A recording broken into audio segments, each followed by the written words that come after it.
We knew that we wanted to do something to help out our planet, and we didn't really know what that was. One of the leading causes of global climate change is conventional agriculture. We just started coming up with these ideas and dreaming about owning a farm.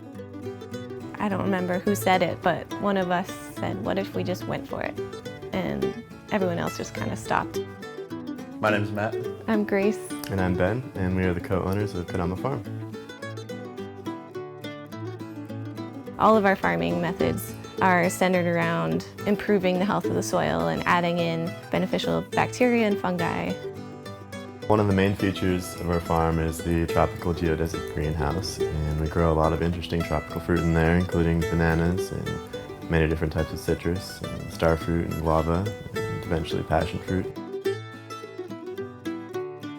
A big part of Farm Tour is we really want to educate the general public about why regenerative agriculture is really important, and also why people should buy locally.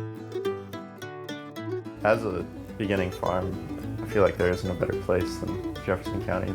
With the farm tour, the Washington State Extension, the supportive community, the farmers markets, and this valley has incredible soil.